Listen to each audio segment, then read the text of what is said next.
എന്തായാലും ബീഹാറിൽ ഈ പറയുന്നത് പോലെ അതായത് അതിപിന്നാക്കി 24%, യാദവ് 15%, ദളിത് 16%. ഇത് ലക്ഷ്യമിട്ടാണ് രാംവിലാസ് പാസ്വാനുമായും നിതിൻ മാഞ്ചിയുമായും സഖ്യമുണ്ടാക്കിയത്. Muslim population 17%.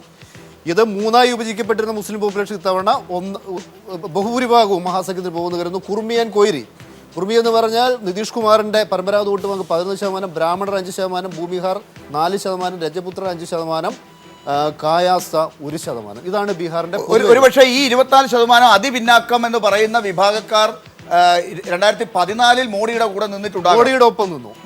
ഇത്തവണയും അത് BJP-യുടെ ഒരു പ്രതീക്ഷ. BJP-യുടെ സമവാക്യങ്ങൾ എങ്ങനെയാണെന്ന്, ഒരു സാമുദായിക സമവാക്യങ്ങൾ BJP വളരെ തന്ത്രപരമായി വിഭാവനം ചെയ്യുന്നുണ്ട്. അതിൻ്റെ കാർഡിലേക്ക് പോയി കഴിഞ്ഞാൽ കുറച്ചുകൂടി നമുക്കത് വ്യക്തമായി മനസ്സിലാക്കും. എന്താണ് BJP NDA വിഭാവനം ചെയ്യുന്ന സാമുദായിക സമവാക്യം? ഇതാണ് അതിപിന്നാക്കി 24%, ദളിത് മാഞ്ചിയെയും പാസ്വാനെയും ഒപ്പം കൂട്ടി 16% കൈക്കലാക്കാം. ബ്രാഹ്മണർ പരമ്പരാഗത വോട്ട് ബാങ്ക്, ഭൂമിഹാർ BJP-യുടെ പരമ്പരാഗത വോട്ട് ബാങ്ക്, രജപുത്രർ കായാസ് ആകെ 55%. പക്ഷേ ഇതെല്ലാം അവിടെ ആകെയുള്ള ആളുകളുടെ എണ്ണം തന്നെയാണ്. അല്ല BJP 16% മാത്രം പിടിക്കാമെന്നല്ല. അടുത്തൊരു സ്ലൈഡും കൂടെ ഇവരുടെ മഹാസഖ്യത്തിന്റെ ഇതിലും വിപുലമാണ്. അവർ 67% വിഭാവനം ചെയ്യുന്നത്. അതിപിന്നാക്കം, മുസ്ലിം, കുർമി, കൊയ്രി, യാദവ. ഇത് അവരുടെ അപ്പോഴും അതിപിന്നാക്കം എന്നത് ആർക്ക് തങ്ങൾക്ക് കിട്ടുമോ എന്നൊരു വലിയ ആശയക്കുഴപ്പം മഹാസഖ്യത്തിലുണ്ടായിരുന്നു. എങ്കിലും അവർ പൊതുവെ വിഭാവനം ചെയ്യുന്ന ഈ ഒരു സാമുദായിക സമവാക്യം എങ്ങനെയാണ് ശ്രീ ജോർജ് കുര്യൻ വിചാരിക്കുന്നത് പോലെ ശ്രീമതി TN സീമ ഈ പറയുന്ന പിന്നാക്ക വോട്ടുകൾ, യാദവ വോട്ടുകളും അതല്ലെങ്കിൽ മുസ്ലിം വോട്ടുകൾ, ദളിതരുടെ വോട്ടുകളൊക്കെ അവർക്ക് കിട്ടാനുള്ള സാധ്യതയുണ്ടോ? അവർ ഈ കഴിഞ്ഞ ഒരു മാസത്തിനിടയ്ക്ക് എന്തൊക്കെ കാര്യങ്ങളാണ് ഈ കൂട്ടരെ വെറുപ്പിക്കുന്ന രീതിയിൽ പറഞ്ഞുകൊണ്ടിരുന്നത്? അത് ഓർക്കുന്നുണ്ടോ? ഇതിനകത്ത് എന്താണ് ബീഫ് കഴിക്കുന്നതുമായി ബന്ധപ്പെട്ട് ലാലു പ്രസാദ് യാദവിൻ്റെ ഒരു പ്രസംഗത്തെ വലിയ രീതിയിൽ പ്രധാനമന്ത്രി ഉപയോഗിക്കുകയുണ്ടായി, അദ്ദേഹത്തിനെതിരായിട്ട് ഉപയോഗിക്കുകയുണ്ടായി. അത് യാദവരുടെ ആത്മാഭിമാനത്തെ ചോദിച്ചുകൊണ്ടാണ്. അതായിരിക്കും നേരത്തെ ഉദ്ദേശിച്ചത്, യാദവരെ ഭിന്നിപ്പിക്കുക. വാസ്തവത്തിൽ എത്ര അപകടകരമായിട്ടുള്ള ഒരു രീതിയിലാണ് ഈ ഒരു വിഷയത്തെ. കാരണം ലാലു പ്രസാദ് യാദവ് പറഞ്ഞത് പാവപ്പെട്ട ആളുകൾ ഭക്ഷിക്കുന്നുണ്ടാകാം, അതേ ഉള്ളൂ ഭക്ഷണം. അതുപോലെ പുറത്തു പോയി കഴിഞ്ഞാൽ പലരും അത് ഭക്ഷിക്കുന്നുണ്ട്.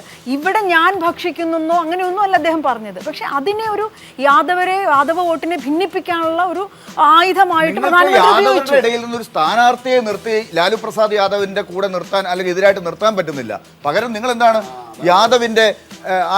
ലാലു പ്രസാദ് യാദവിന്റെ ആ പ്രസംഗത്തെ അല്ലെങ്കിൽ ബീഫിനെ കുറിച്ചുള്ള അനുകൂലിച്ചുള്ള പ്രസ്താവനയെ നിങ്ങൾ വളച്ചൊടിച്ചു. അത് വർഗീയമാക്കാൻ നോക്കി.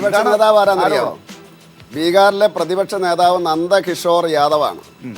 അവിടുത്തെ BJP-യുടെ സംസ്ഥാന പ്രസിഡന്റായിരുന്നു. ലാലു പ്രസാദ് യാദവിന് എതിരായിട്ട് അദ്ദേഹം മത്സരിക്കുന്നതായി അറിയില്ല. ലാലു പ്രസാദ് യാദവിനെതിരായിട്ടല്ല, മുഖ്യമന്ത്രി സ്ഥാനാർത്ഥിയായിട്ട് BJP ഉയർത്തിക്കാട്ടുന്ന ഒരാളാണ്. പറയട്ടെ,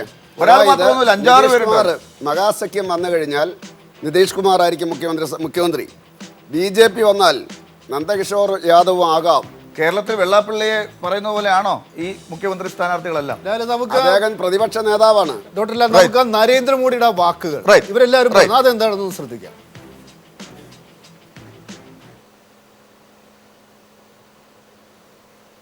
चुनाव आते हैं जाते हैं, लेकिन आप ये मत भूलिए, यही यदुवंश के लोग थे जो आपके साथ खड़े रहे थे और तब जाकर के आपको सत्ता के सिंहासन तक जाने का अवसर मिला। जो गंभीर आरोप उन्होंने लगाया है कि यदुवंशी क्या खाते हैं, का अपमान है कि नहीं भाइयों? ये बिहार का अपमान है कि नहीं? ഇനി ഇത് ലാലുവിന്റെ ഒരു പ്രസ്താവനയ്ക്കുള്ള മറുപടിയാണ്. ലാലു എന്താ പറഞ്ഞത്? ലാലു പറഞ്ഞ ആ ബൈറ്റ് കൂടി. अरे पूरा देश को क्रिमिनलाइज करना चाहता है। बीफ जो खाता है, हिंदू में नहीं खाता क्या बीफ? जो बाहर जाता है बीफ खा रहा है कि नहीं? हिंदुस्तान में भी तो बीफ खा रहा है। अपने को हिंदू कहने वाला भी तो खा रहा है. ശ്രീ ജോർജ് കുര്യൻ, ഈ ലാലു പ്രസാദ് യാദവ് നമ്മുടെ സുരേന്ദ്രൻ കഴിക്കുന്ന ആ ചിത്രം കണ്ടിട്ടുണ്ടെന്നാണ് എനിക്ക് തോന്നുന്നത്. അല്ല, ഇത് ഒരു 3500 കിലോമീറ്റർ അകലത്തെ കാര്യം നമ്മൾ ഇവിടെ ഇരുന്നോണ്ട് ചിന്തിക്കുക. നാഗാലാൻഡിലെ ഇതുപോലെ ഒന്ന് കാണിച്ചാൽ കൊള്ളായിരുന്നു. അവിടെ തിന്നുന്നത് സംസ്ഥാനങ്ങളിലെ അവിടുത്തെ തീറ്റയും മാനസികാവസ്ഥയും 3500 കിലോമീറ്റർ ഇവിടെ ഇരുന്നുകൊണ്ടാണ് നമ്മൾ സംസാരിക്കുന്നത്. അയ്യോ, ഇതെല്ലാം ഇന്ത്യക്കകത്താണ് ജോർജ് കുര്യൻ. ഇന്ത്യക്കകത്ത് തന്നെയാണ്. ഈ നരേന്ദ്രമോദി എന്നാ പിന്നെ അങ്ങോട്ട് പോകണ്ടായിരുന്നല്ലോ, മതിയായിരുന്നല്ലോ. അദ്ദേഹത്തിന്റെ പതിവ് യാത്ര പോലെ വിദേശ രാജ്യങ്ങളിലേക്ക് പോയാൽ മതിയായിരുന്നല്ലോ. അദ്ദേഹം ബീഹാറിലേക്ക് പോയി. എൻ്റെ ലാലു അവിടെ ഇത് നിരോധിച്ചിട്ടുണ്ട്. ഈ ഇത്രയും നാളിൽ ലാലു പ്രസാദ് യാദവ് പശുവിനെ കറന്ന് കാണിച്ചുകൊണ്ടാണ് ഇത് വെഴൂർ വിജയന് ഇഷ്ടപ്പെടുകയില്ല, കാരണം അത് വളരെ മോശമാണെന്നാണ് പറയുന്നത്. കാരണം ക്ഷീരകർഷകർ പാടില്ല എന്നാണ് അദ്ദേഹം പറയുന്നത്. അപ്പോൾ അതുകൊണ്ട് അദ്ദേഹം ആ രീതിയിലാണ് വോട്ട് പിടിച്ചത്. ഞാൻ യദുവംശിയാണ്, ഞാൻ പശുവിനെ വളർത്തുന്നവരാണ്, പശുവിനെ കറക്കുന്നവനാണ് എന്ന് പറഞ്ഞുകൊണ്ടാണ് ലാലു പ്രസാദ് യാദവ് വോട്ട് പിടിച്ചത് യാദവരുടെ. അതിന് മറുപടിയാണ് ചോദിച്ചത്. അദ്ദേഹം ആ വംശത്തിലുള്ള ആളാണ്, അതുകൊണ്ടാണ് പ്രത്യേകിച്ച് പറയേണ്ട ആവശ്യമില്ല. പക്ഷേ നരേന്ദ്രമോദി പറഞ്ഞത് എന്താണ് ശ്രീ ടി സിദ്ദിഖ്, താങ്കൾ അത് ശ്രദ്ധിക്കുന്നുണ്ടായിരുന്നില്ല? എന്താണ് കോൺഗ്രസ് അതിന് വേണ്ട രീതിയിലുള്ള ഒരു അറ്റാക്ക് കൊടുത്തിരുന്നോ?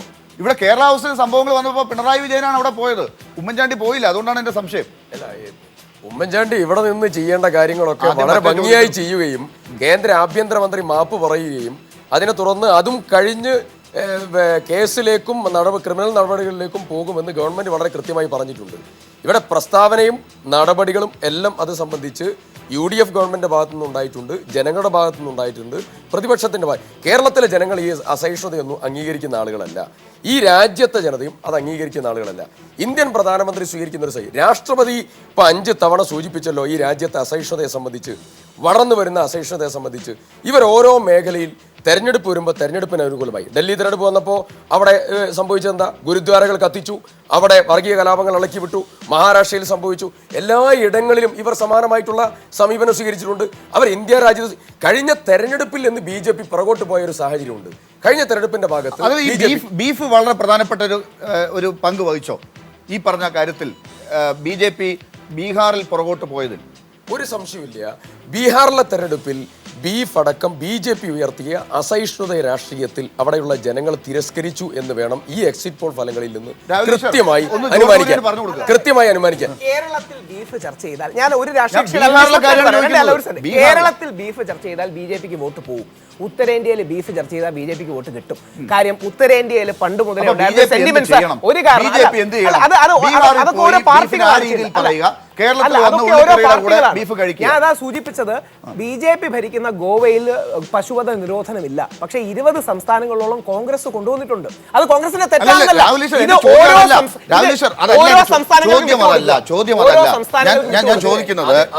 അതിനെ ഒരു വൈകാരിക വിഷയമായും മതപരമായ വിഷയമായും അതിനൊരു റിജിഡ് ലൈനിലൂടെ കൊണ്ടുപോകാനുള്ള ഒരു പ്രത്യേകമായ സമീപനം ഇവിടെ സ്വീകരിക്കുന്നു എന്നുള്ളതാണ് ഏറ്റവും പ്രധാനപ്പെട്ട പ്രശ്നം. ഓരോ സംസ്ഥാനങ്ങൾക്കും അവരുടേതായ ഒരു കൗ പോളിസിയോ ആനിമൽ റൈറ്റ് പോളിസിയോ ഉണ്ടാക്കാനുള്ള സ്വാതന്ത്ര്യം കൊടുക്കുക. കോൺഗ്രസിന്റെ ആരാണ്ടായിരുന്നാ പറയുന്നത്? അങ്ങേര് പറഞ്ഞു രാജ്യത്തിന്റെ കോൺഗ്രസ്സുകാർ നവംബർ മാസം 15-ാം തീയതി നിങ്ങൾ ദിനം ആചരിക്കാൻ പോകുന്നുണ്ട്. അതൊക്കെ ജനങ്ങൾക്ക് ആരാണ്ടായിരുന്നു എന്നൊന്നും പറയണ്ട. കൃത്യമായ സമീപനം നിങ്ങൾ ആരുടെ കൂടെയാണെന്നുള്ളത് ഞങ്ങൾക്ക് പറയട്ടെ. പശുവിനെ കൊല്ലുന്നത് അമ്മയെ കൊല്ലുന്ന പോലെയാണെന്ന് ഇന്ത്യയിലെ ജനങ്ങളെ പഠിപ്പിച്ചത് മഹാത്മാഗാന്ധി. ശ്രീ ജോർജ് കുര്യൻ അല്ലല്ല, എന്റെ ചോദ്യം മഹാത്മാഗാന്ധി ആരാണ്ടോ ആണെന്നാണ് ശ്രീ ജോർജ് കുര്യൻ അറിയാവുന്നത്. കോൺഗ്രസ്സുകാരുടെ ആരുമല്ലല്ലോ, രാഷ്ട്രത്തിന്റെ പിതാവല്ലേ, കോൺഗ്രസ്സുകാരുടെ ആരുമല്ലേ? കോൺഗ്രസ്സുകാരെ എല്ലാവരുടെയും രാഷ്ട്രപിതാവല്ലേ ശ്രീ ജോർജ് കുര്യൻ? ജോർജ് കുര്യന് ആരോണ്ടോ ആയിരുന്നു എന്നൊക്കെ തിരിയുള്ളൂ. മഹാത്മാഗാന്ധിയെ സംബന്ധിച്ച് ഗോഡ്സെ ആരായിരുന്നു തിരിഞ്ഞാൽ നവംബർ മാസം 15-ാം തീയതി ദിനം ആചരിക്കാൻ പോവുക. ഇപ്പൊ അവർക്ക് ഗാന്ധി ഓർമ്മയില്ല, ഗോഡ്സെ ഓർമ്മയുള്ളൂ. ഇപ്പൊ അവരുടെ ലൈനിലാണ്. സാത്തി പ്രാച്ചിയും അതുപോലെയുള്ളതായിരിക്കുന്ന ആളുകളും ഗോഡ്സെയൊക്കെ ആരാധിച്ചു കൊണ്ടുപോകുന്ന രാഷ്ട്രീയ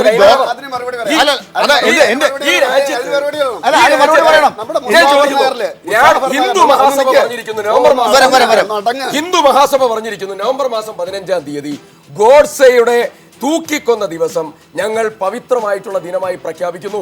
നിങ്ങൾ അതിനെ അനുകൂലിക്കുന്നുണ്ടോ? പ്രധാനമന്ത്രി ഒന്നും ഒരു അക്ഷരം പറഞ്ഞില്ലല്ലോ, ആഭ്യന്തരമന്ത്രി ഒരക്ഷരം പറഞ്ഞില്ലല്ലോ, ഈ സ്വാതി പ്രാച്ചി അതായത് ആരുടെ കൂടെ? ഇല്ല, അവര് പൂനെയിൽ അങ്ങാട്ടല്ലേ ശ്രീ ജോർജ് കുര്യൻ? അത് ബീഫിന്റെ കാര്യം പറയുമ്പോൾ രാഹുൽ ഈശ്വർ പറഞ്ഞതുപോലെ ബീഹാറിൽ അവർ വേറെ രീതിയിൽ എടുക്കും, കേരളത്തിൽ അത് വേറെ രീതിയിൽ എടുക്കും. ഗോഡ്സെയുടെ കാര്യത്തിൽ പൂന മണ്ഡലത്തിൽ മാത്രമേ ഉള്ളൂ അവർക്ക് ഈ നയം, ബാക്കിയുള്ള സ്ഥലത്ത് വേറെ എന്തോ രീതിയിലാണെന്ന് തോന്നുന്നു. പറഞ്ഞോട്ടെ, മുസാഫർ നഗറിൽ ലഹള നടന്നു. അത് 2013 ആഗസ്റ്റ് മാസത്തിലാണ്. 2014 ജനുവരി മാസം 14-ാം തീയതി നമ്മുടെ രാഹുൽ ഗാന്ധി അദ്ദേഹം പ്രസംഗിച്ചത് ISI ആയിട്ട് മുസാഫർ നഗറിലെ മുസ്ലിം ചെറുപ്പക്കാർ ബന്ധപ്പെടുന്നു. ഇതിലും പ്രകോപനപരമായിട്ടുള്ള ഇപ്പം BJPയുടെ എല്ലാവരും നടത്തിയതിനെ കഴിഞ്ഞും പ്രകോപനപരമായിട്ടുള്ള പ്രസ്താവനയായിരുന്നു. കോൺഗ്രസ്സുകാര് പേടിച്ചിട്ട് ഒരക്ഷരവും പറഞ്ഞില്ല. റെക്കോർഡ് തീർത്തും അടിസ്ഥാനരഹിതമായ കാര്യം. ഞാൻ ചോദിച്ചതിന് ജോർജ് അങ്ങനെ ഒരു കാര്യം ഉണ്ടായിരുന്നു. ഞാൻ ചോദിച്ചതിന് ജോർജ് മറുപടി പറഞ്ഞില്ല. മുസ്ലിമിനെ എന്തുകൊണ്ട് ഇന്ത്യൻ പ്രധാനമന്ത്രി രാഷ്ട്രപിതാവിനെ വെടിവെച്ചു കൊന്ന ദിവസം തൂക്കിക്കൊന്ന ദിവസം ആചരിക്കും എന്ന് പ്രഖ്യാപിച്ചപ്പോ ഒരക്ഷരം ഉരിയാടാത്ത നിങ്ങൾ നിങ്ങൾ ആരുടെ കൂടെയാ? നിങ്ങൾ ഘാതകന്റെ കൂടെയാണോ അതല്ല രാഷ്ട്രപിതാവിന്റെ കൂടെയാണോ? അതാണ് എന്റെ ചോദ്യം. എന്റെ സ്ഥിതിക്ക് ഞാൻ അങ്ങോട്ട് വരികയാണ്. അപ്പോ രാഹുൽ ഗാന്ധി പറഞ്ഞു ഒരു കോൺഗ്രസിന്റെ എനിക്ക് പറയാൻ പറ്റില്ലേ? ശ്രീ ജോർജ് കുര്യൻ സാധാരണ താങ്കൾക്ക് ഇവര് മുഴുവൻ എന്നെ തിന്നാൻ വേണ്ടി ഇരിക്കുക.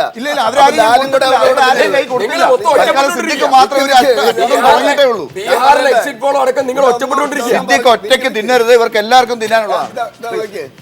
രാഹുൽ ഗാന്ധി പറഞ്ഞു കോൺഗ്രസിന്റെ ഒറ്റ നേതാവ് വേണ്ടിയില്ല, ആരും ക്ഷമ പറഞ്ഞില്ല.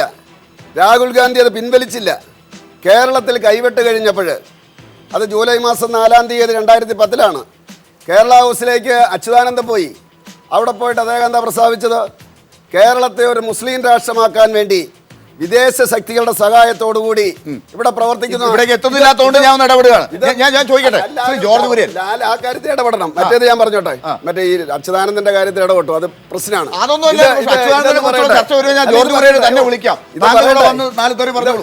പ്രശ്നമല്ല. ഇപ്പൊ ചർച്ച ഒറ്റ വാക്കാണ്. മോഡി അവിടെ പോയി ലാലു പ്രസാദ് യാദവിനെ വിളിച്ചത് കേട്ടല്ലോ. അത് കഴിഞ്ഞിട്ട് അവിടെയുള്ള യാദവന്മാരെ പിരിക്കാൻ നോക്കിയത് കണ്ടല്ലോ. അതിന് നിങ്ങൾ എന്താണ് രാഹുൽ ഗാന്ധിയെ കണ്ട് പഠിക്കുകയാണോ ശ്രീ ജോർജ് കുര്യൻ? രാഹുൽ ഗാന്ധിയെ കണ്ട് പഠിക്കുകയാണോ ഈ നരേന്ദ്രമോദി? ഇപ്പോ ഗോഡ്സേയുടെ കാര്യം പറയണ്ടേ? അതല്ല വേണ്ടത്. പഠിക്കുകയാണോ നരേന്ദ്രമോദി? അല്ലെ, ഗോഡ്സേയുടെ കാര്യം പറയണ്ടേ? ഈ നരേന്ദ്രമോദി ഇങ്ങനെ താഴോട്ട് വരുന്നത് ശ്രീ രാമേശ്വർ നിങ്ങളെ പോലെയുള്ള യുവാക്കൾ ഗോഡ്സേയുടെ കാര്യം പറയട്ടെ. ഈ സാധ്വി പ്രാച്ചിയെ കുറിച്ച് പറഞ്ഞ ഈ സാധ്വി പ്രാച്ചി ആട്ടെ, മറുഭാഗത്ത് ഒവൈസി ആകട്ടെ, ഇവരെ രണ്ടിനെയും തള്ളി പറയുന്ന ഒരു സമീപനമേ ഒരു സാധാരണക്കാരൻ എടുക്കാം. തുറന്നു പറയണം. രാഹുൽ ഈശ്വർ എന്ന് പറയുന്ന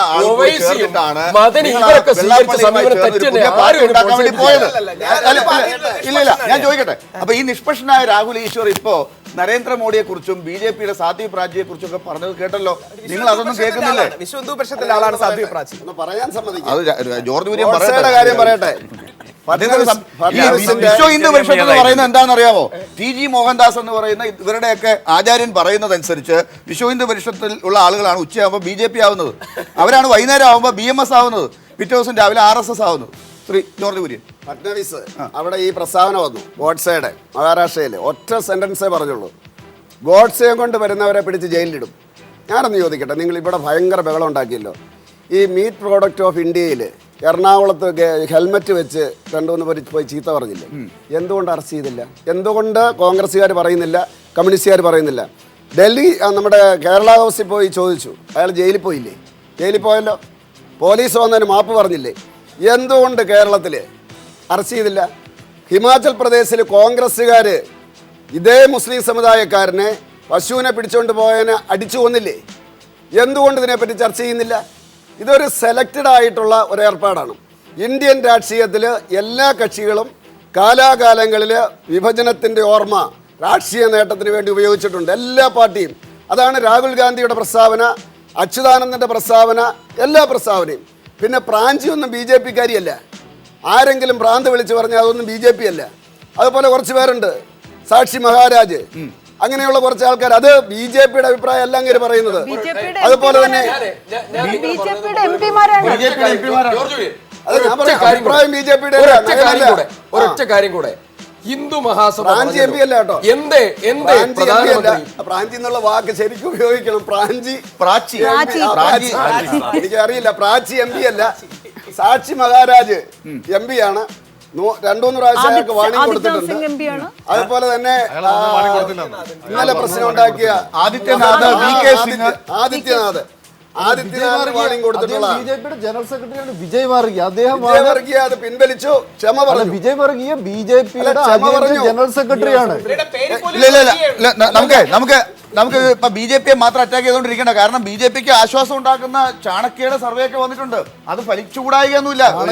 3 സർവേകളിൽ ചാണക്യയുടെ സർവേയിൽ BJPക്ക് തനിച്ച് ഭൂരിപക്ഷം കിട്ടും. മറ്റ് 2 സർവേകളിൽ BJP ആണ് ഏറ്റവും വലിയ ഒറ്റക്കക്ഷിയാകാൻ പോകുന്നത്. റൈറ്റ്. അതായത് ഈ ചാണക്യ ഒരുപക്ഷെ ആം ആദ്മി പാർട്ടി തോക്കുന്നൊക്കെ പറഞ്ഞ അവരാണെന്ന് തോന്നുന്നു. പക്ഷെ അത് ആം ആദ്മി പാർട്ടി ജയിക്കുന്നു. വലിയ ചർച്ച. അപ്പൊ ആം ആദ്മി പാർട്ടി ജയിക്കുമെന്ന് പറഞ്ഞ ഡൽഹിയിൽ ഇത്രയും സീറ്റുകൾ നേടുമെന്ന് പറഞ്ഞ ഒരേ ഒരു സർവേ ആണ് വന്നപ്പോൾ തൊട്ട് രാഹുൽ ഈശ്വർ അന്വേഷിച്ചുകൊണ്ടിരുന്ന അവരുടെ സർവേ ആണ്. ഒരുപക്ഷെ ഇത് മാത്രമായി വരാൻ ചിലപ്പോൾ സത്യം. TN സീമ, അതും പേടിക്കണം നിങ്ങൾ. ഇല്ല, BJP സഖ്യത്തിന് ബീഹാറിൽ മുൻകൈ കിട്ടുക എന്ന് പറഞ്ഞു കഴിഞ്ഞാൽ വലിയ അപകടകരമായൊരു അവസ്ഥയിലേക്ക് രാജ്യം പോവുക എന്നാണ് അർത്ഥം. കാരണം ഈ വോട്ടിംഗ് എന്ന് പറയുന്നത് ആ സമയത്ത് വന്നിട്ടുള്ള ഇത് ജാതികൾ തമ്മിലും മതങ്ങൾ തമ്മിലും ജാതിയുടെ എല്ലാ ഹൈറാർക്കിക്കലായിട്ടുള്ള ബന്ധങ്ങളെയും ഉപയോഗിച്ചിട്ടുണ്ട്. മഹാദളിതിനെ, ദളിതിനെ, പിന്നാക്കക്കാരെ, അതീവ പിന്നാക്കക്കാരെ, ഇത്തരത്തിലുള്ള എല്ലാ തരത്തിലുള്ള ബന്ധങ്ങളെയും ഉപയോഗിച്ചിട്ടുണ്ട്, ഭിന്നിപ്പിക്കാൻ ശ്രമിച്ചിട്ടുണ്ട്. മതങ്ങൾ തമ്മിലുള്ള സംവരണത്തിന്റെ കാര്യത്തിൽ അറിയാവുന്ന നിങ്ങൾ എന്തുകൊണ്ട് എന്നാൽ പിന്നെ ആ അർത്ഥത്തിൽ ഒരുമിക്കാൻ പറ്റിയില്ല നിങ്ങൾക്ക്? നിങ്ങളുടെ ഇടതുപക്ഷം എന്ന് പറഞ്ഞ് പ്രത്യേകിച്ച് നിൽക്കുകയാണ്. അതേപോലെ മഹാസഖ്യത്തിൽ തന്നെ ഒരു പ്രത്യേക ഗ്രൂപ്പ് SP അവരുടെ കൂടെ വരേണ്ടതായിരുന്നു, സമാജ്വാദി പാർട്ടി. അവർ പ്രത്യേകിച്ച് ഒരു അലയൻസ് ഉണ്ടാക്കി പ്രത്യേകിച്ച് പോവുകയാണ്. 3ആയി നിൽക്കുകയാണ് ഈ BJPക്ക് എതിരായിട്ടുള്ള ഗ്രൂപ്പ്. ഇടതുപക്ഷത്തെ സംബന്ധിച്ചിടത്തോളം കൃത്യമായ രാഷ്ട്രീയ ധാരണയുടെ അടിസ്ഥാനത്തിൽ തന്നെയാണ് അങ്ങനെ നിൽക്കുന്നത്. കാരണം ഒരു ഭാഗത്ത് BJP സഖ്യം ഏത് നിലപാടാണെന്ന് നമുക്കറിയാം. കോൺഗ്രസ് 25 വർഷത്തിലധികം ബീഹാർ ഭരിച്ച കോൺഗ്രസ് ആണ്. സ്വാതന്ത്ര്യത്തിന് ശേഷമുള്ള ആദ്യ നാളുകളിൽ ഒരു വസ്തു അവിടെ ചെയ്തിട്ടില്ല. അതിനുശേഷം 10 വർഷത്തോളം RJD ഭരിച്ചു, 15 വർഷം RJD ഭരിച്ചു, 10 വർഷം JDU ഭരിച്ചു. ഇവരാരും തന്നെ ബീഹാറിൽ രൂക്ഷമായിക്കൊണ്ടിരിക്കുന്ന ദാരിദ്ര്യത്തെ, മറ്റു വിവേചനങ്ങളെ അഡ്രസ്സ് ചെയ്യാൻ ശ്രമിച്ചിട്ടില്ല. ഇതൊക്കെ അധികാരം കൈയടക്കാൻ വേണ്ടിയുള്ള ചില ഒത്തുതീർപ്പുകളാണ്. അത്തരമൊരു തെരഞ്ഞെടുപ്പ് രാഷ്ട്രീയം മാത്രമല്ല ഇടതുപക്ഷത്തെ സംബന്ധിച്ചിടത്തോളം പ്രധാനമായിട്ട്. എന്തായാലും ശ്രീ ഉഴവൂർ വിജയൻ, ഈ തെരഞ്ഞെടുപ്പിന്റെ അവസാന ഘട്ടത്തിൽ അവിടെ നടന്നൊരു സംഭവം താങ്കൾക്ക് അറിയാമായിരിക്കും. അവിടെ നിതീഷ് കുമാറിന്റെ കൂടെ ഉണ്ടായിരുന്ന ഒരു മന്ത്രി കൈക്കൂലി വാങ്ങുന്ന ചിത്രം പോലും പ്രദർശിപ്പിക്കപ്പെട്ടു. പക്ഷെ അത് ഇവിടുത്തെ നമുക്ക് വേണമെങ്കിൽ ആ ദൃശ്യം കാണാം. അതെ, ആ ദൃശ്യം. അത് അദ്ദേഹം സ്ഥാനാർത്ഥിയായിരുന്നു. ഈ ദൃശ്യം പുറത്തു വന്ന ഉടൻ തന്നെ അദ്ദേഹം ഞങ്ങളുടെ സ്ഥാനാർത്ഥിയല്ല, അദ്ദേഹത്തെ പൂർണ്ണമായും തള്ളിക്കളയുന്ന സമീപനമാണ് JDU എടുത്തത്. മാത്രമല്ല അതാണ് അതായിരുന്നു ഇവരുടെ BJPയുടെ NDAയുടെ ഏറ്റവും വലിയ പ്രചാരണ വിഷയം. നരേന്ദ്രമോദി പിന്നീടുള്ള ആ ഘട്ടം തെരഞ്ഞെടുപ്പിന് മുമ്പ് ഏതാണ്ട് 7 പ്രചാരണ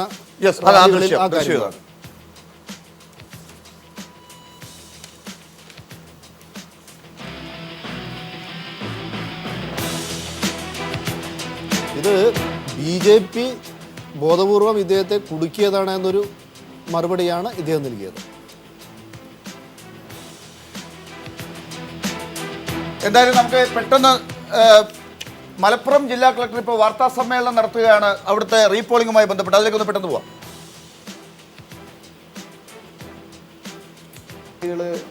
പരിഹരിക്കാൻ വേണ്ടിയിട്ട് ഇവിടെയുള്ള 4 ടെക്നീഷ്യന്മാരെ ഉദ്യോഗസ്ഥന്മാരെ നമ്മൾ എവിടേക്കാണോ കംപ്ലയിൻറ്റ് വിളിച്ചറിയിച്ചത്, അപ്പം ഞാനിപ്പോൾ 7 മണി മുതൽ ഇവിടെ ഇരിക്കുന്ന ആളാണ്, ഞങ്ങളെല്ലാവരും തന്നെ ആ കംപ്ലയിൻ്റ് ഉള്ള സ്ഥലങ്ങളിലൊക്കെ തന്നെ നമ്മൾ അയക്കുകയുണ്ടായിട്ടുണ്ട്.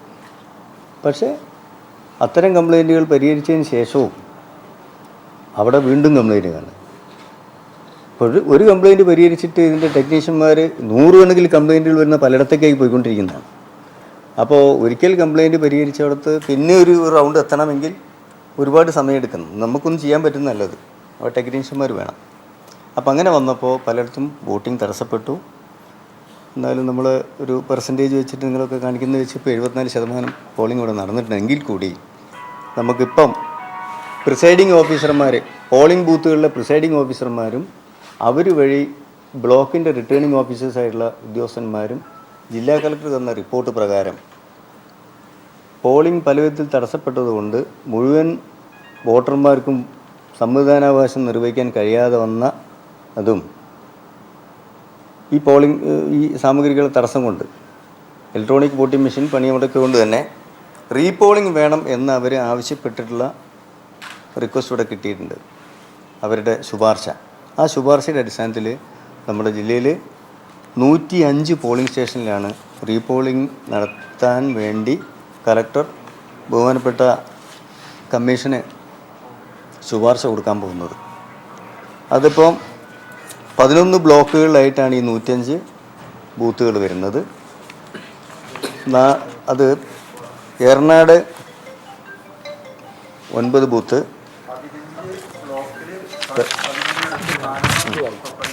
താലൂക്ക് വൈസ് ഞങ്ങൾ സോർട്ട് ചെയ്തിട്ടുണ്ട്. ഇന്നിപ്പോൾ ഞങ്ങൾ ദാസകാരന്മാരെ മീറ്റിംഗ് ഇവിടെ കഴിഞ്ഞു. അപ്പോൾ നാളെ നടത്താൻ വേണ്ടി അതിന് ഒരു ചർച്ച ഇവിടെ കഴിഞ്ഞു.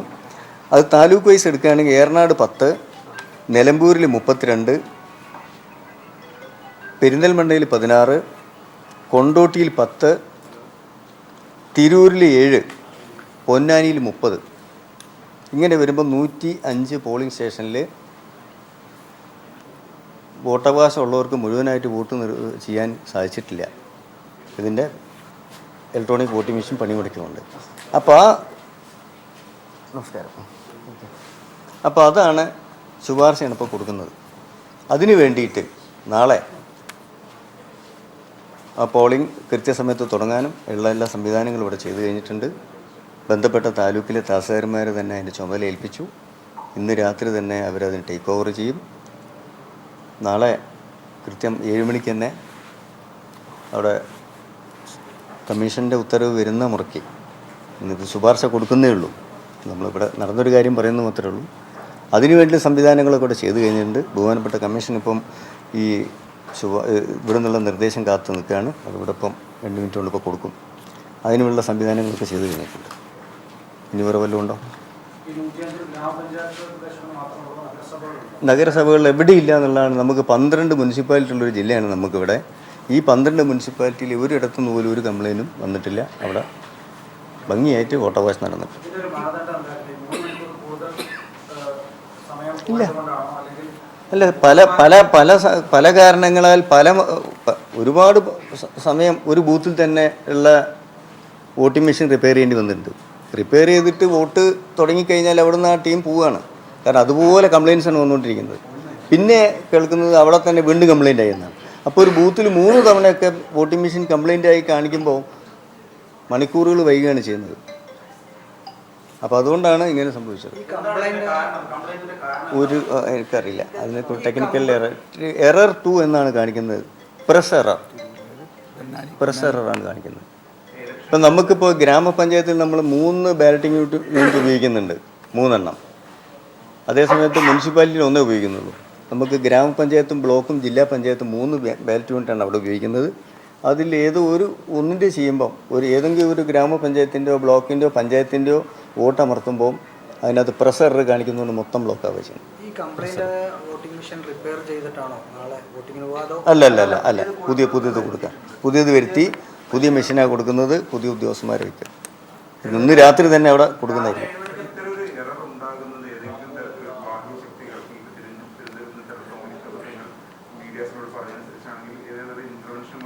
അല്ല, അത് അങ്ങനെ ഒന്നും പറയാൻ പറ്റില്ല. കാരണം എന്താ വെച്ചാൽ ഇവിടെ തന്നെ യാതൊരു കുഴപ്പമില്ലാണ്ട് ഇത് ഉപയോഗിക്കുന്ന ബൂത്തുകളുണ്ടല്ലോ. അവിടെ ഇപ്പോൾ 3911 ബൂത്തുകളിൽ ഇപ്പോൾ ഈ 104 ബൂത്തല്ലേ ഇപ്പം നമ്മൾ പറഞ്ഞിട്ടുള്ളൂ. ഒരു സമ്മതിദാവകാശം അവകാശം എല്ലാവർക്കും വിനിയോഗിക്കേണ്ട മുഴുവൻ സമയം. ഒരു 800 വോട്ടുള്ള ഒരു ബൂത്തിൽ 100 ആൾ വോട്ട് ചെയ്താൽ പോരല്ലോ. അപ്പോൾ അത് കംപ്ലയിൻ്റ് ആണ്. അപ്പോൾ അതൊക്കെ ഇതിനകത്ത് വരും.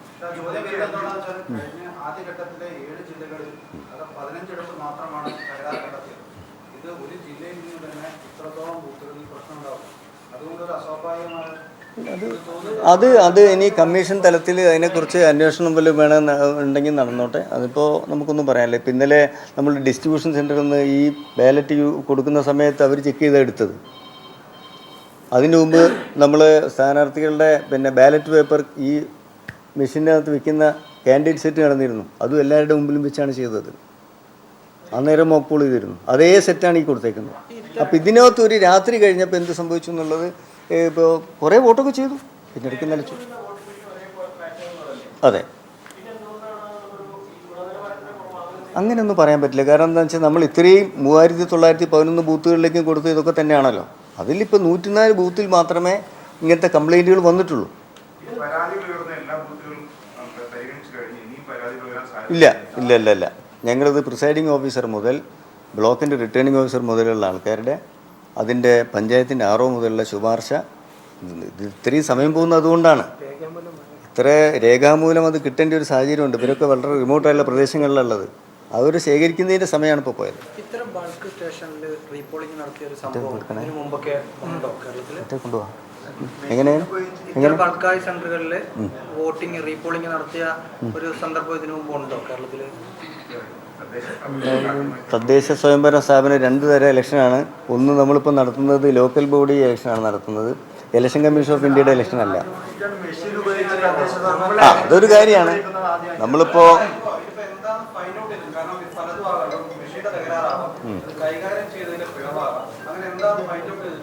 ഇല്ല, ഇലക്ഷൻ കമ്മീഷൻ